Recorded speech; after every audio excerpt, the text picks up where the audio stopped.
Alhamdulillah.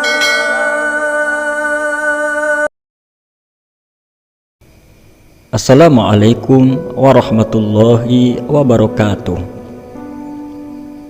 Di video kali ini saya akan mengisahkan seorang waliullah yang bernama Daud At-Ta'i.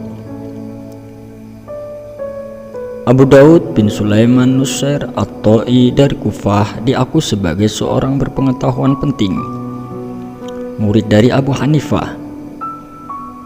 Ia bertobat dengan menempuh hidup zuhud di bawah bimbingan Habib Ar-Ra'i dan membuang semua buku-bukunya ke sungai Efrat. Dia meninggal sekitar tahun 160 Hijriah atau 770 Masehi atau 165 Hijriah 782 Masehi. Sejak kecil batin Daud At-Ta'i dicekam duka, sehingga ia sering menghindarkan diri dari pergaulan. Yang menyebabkan pertobatannya adalah seorang wanita yang sedang berkabung, yang membacakan syair, "Pipimu yang manakah yang mulai kendur, dan matamu yang manakah yang mulai kabur?" Kesedihan mencekam batinnya, dan kegelisahan tak bisa diatasinya. Dalam keadaan seperti inilah ia belajar di bawah bimbingan Abu Hanifah. "Apakah yang telah terjadi pada dirimu?" tanya Abu Hanifah kepadanya. Daud At-Ta'i pun mengisahkan pengalamannya, kemudian dia menambahkan, "Dunia ini tidak bisa menarik hatiku lagi. Sesuatu telah terjadi di dalam diriku, sesuatu yang tak bisa ku mengerti, yang tak bisa ku dijelaskan oleh buku-buku ataupun keterangan-keterangan para ahli yang kutemukan. Hindarilah manusia-manusia lain," Abu Hanifah menyarankan.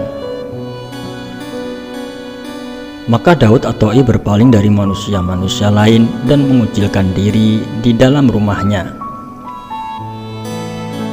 Setelah lama berselang, barulah Abu Hanifah datang untuk mengunjunginya.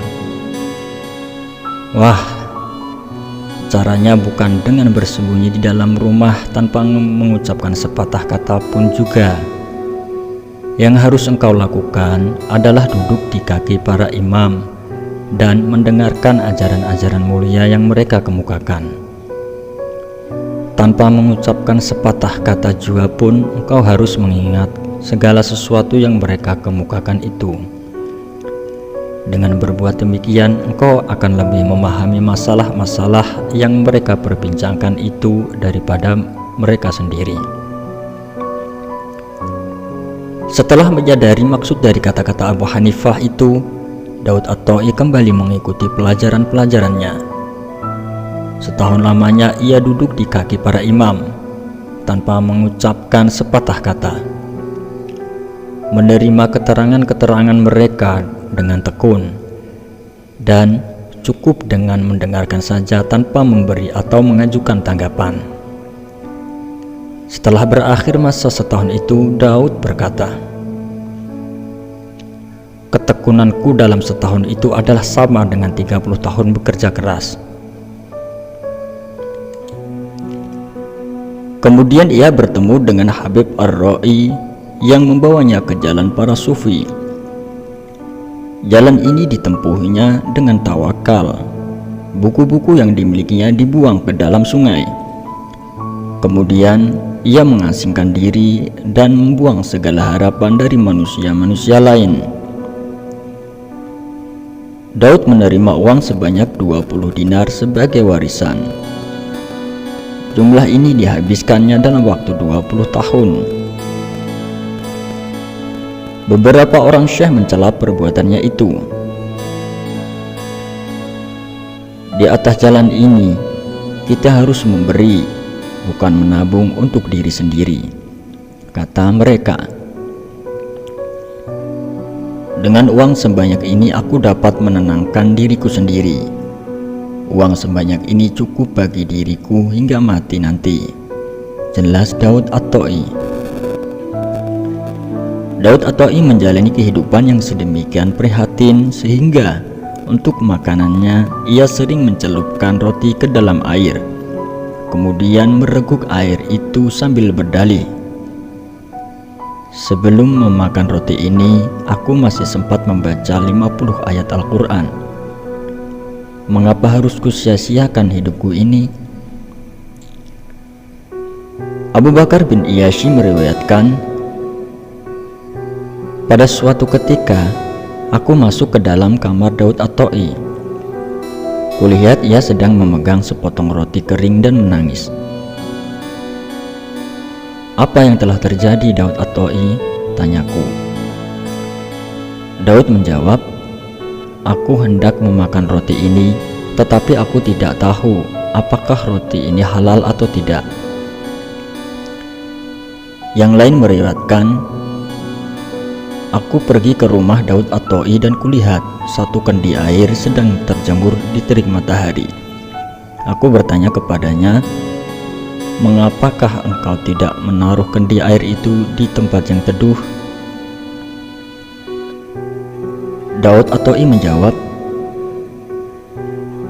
'Ketika tadi kutaruh di situ, tempat itu masih teduh. Tetapi sekarang untuk memindahkannya aku merasa malu untuk melakukan kesibukan di depan Allah.'" Diriwayatkan bahwa Daud At-Ta'i pernah mempunyai sebuah rumah besar dengan kamar-kamar yang banyak jumlahnya. Ia menempati salah satu di antara kamar-kamar itu, dan apabila kamar itu hancur dimakan usia, barulah ia pindah ke kamar yang lain. "Mengapakah engkau tidak memperbaiki kamar itu?" seseorang bertanya kepada Daud At-Ta'i. "Aku telah berjanji kepada Allah tidak akan memperbaiki dunia ini," jawab Daud At-Ta'i. "Atap kamarmu telah lapuk," seorang tamu berkata kepadanya. "Tidak lama lagi pasti ambruk." Lambat laun seluruh bangunan rumah itu runtuh. Tidak sesuatu pun yang masih utuh kecuali serambinya. Pada malam kematian Daud At-Ta'i, barulah serambi itu runtuh. "Sudah 20 tahun lamanya aku tidak pernah memperhatikan atap kamarku ini," jawab Daud At-Ta'i. "Mengapakah engkau tidak menikah?" beberapa orang bertanya kepada Daud At-Ta'i. "Aku tidak mau mendustai seorang wanita yang beriman." "Mengapa demikian?" "Andaikanlah aku melamar seorang wanita, hal itu berarti bahwa aku sanggup untuk menafkahinya. Tetapi karena pada waktu yang bersamaan aku tidak bisa melakukan kewajiban-kewajiban agama dan dunia, bukankah hal itu berarti bahwa aku telah mendustainya?" "Baiklah, tetapi setidak-tidaknya engkau perlu menyisir janggutmu," kata mereka. "Hal itu berarti aku sempat berlalai-lalai," jawab Daud At-Ta'i. Pada suatu malam di bulan purnama, Daud At-Ta'i naik ke atas loteng rumahnya, lalu menatap langit. Ia terlena menyaksikan keindahan kerajaan Allah, sehingga menangis sampai tidak sadarkan diri, dan terjatuh ke loteng rumah tetangga. Si tetangga yang mengira ada maling di atas atap datang memburu dengan sebilah pedang. Tetapi begitu yang dijumpainya adalah Daud At-Ta'i, segeralah ia menolong Daud At-Ta'i untuk berdiri. "Siapakah yang telah menjerumuskanmu?" tanyanya. "Entahlah," jawab Daud At-Ta'i. "Aku tidak sadar. Aku sendiri pun tidak habis pikir." Pada suatu ketika orang-orang menyaksikan Daud At-Ta'i tergesa-gesa hendak melakukan sholat. "Mengapa engkau buru-buru seperti ini?" tanya mereka kepada Daud At-Ta'i. Pasukan yang berada di gerbang kota sedang menantikan kedatanganku, jawab Daud At-Ta'i. Pasukan siapa? Tanya mereka. Penghuni-penghuni kubur, jawab Daud At-Ta'i. Suatu hari Harun al-Rasyid meminta Abu Yusuf supaya menghantarkannya ke rumah Daud At-Ta'i. Maka pergilah mereka ke rumah Daud At-Ta'i, tetapi tidak diperkenankan masuk. Abu Yusuf memohon agar ibu Daud At-Ta'i mau membujuk anaknya. Terimalah mereka. Ibunya membujuk Daud At-Ta'i. Apakah urusanku dengan penduduk dunia dan orang berdosa? Jawab Daud At-Ta'i tidak mau mengalah. Demi hakku yang telah menyusuimu, aku minta kepadamu, izinkanlah mereka masuk, desak ibunya. Maka berserulah Daud At-Ta'i, Ya Allah, Engkau telah berkata, patuhilah ibumu, karena keridhoanku adalah keridhoannya. Jika demikian, apakah peduliku kepada mereka itu? Akhirnya Daud At-Ta'i bersedia menerima mereka. Harun dan Yusuf masuk dan duduk. Daud At-Ta'i memberikan pengajaran dan Harun menangis terseduh-seduh. Ketika hendak kembali ke istana, Harun meletakkan sekeping mata uang emas sambil berkata, "Uang ini halal. Ambillah uang itu kembali," cegah Daud At-Ta'i. "Aku tidak memerlukan uang itu. Aku telah menjual rumah yang kuterima sebagai warisan yang halal dan hidup dengan uang penjualan itu. Aku telah bermohon kepada Allah, jika uang itu telah habis, agar Dia mencabut nyawaku, sehingga aku tidak akan membutuhkan bantuan dari seorang manusia pun. Aku berkeyakinan bahwa Allah telah mengabulkan permohonanku itu." Harun al-Rasyid dan Abu Yusuf kembali ke istana.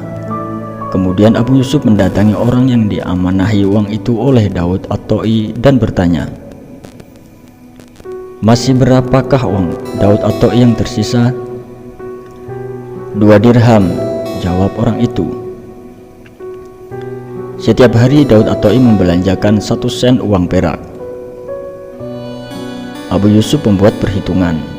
Beberapa hari kemudian, di dalam masjid di depan semua jamaah ia mengumumkan, "Hari ini Daud At-Ta'i meninggal dunia." Setelah diselidiki, ternyata kata-kata Abu Yusuf itu benar. "Bagaimanakah engkau mengetahui kematian Daud At-Ta'i?" Orang-orang bertanya kepada Abu Yusuf. "Aku telah memberitahukan bahwa pada hari ini Daud At-Ta'i tidak memiliki uang lagi. Aku tahu bahwa doa Daud At-Ta'i pasti dikabulkan Allah." Demikianlah kisah seorang waliullah, Daud At-Ta'i. Semoga dari kisah tersebut kita dapat mengambil hikmah dan pelajarannya. Wallahu a'lam bishawab. Wassalamualaikum warahmatullahi wabarakatuh.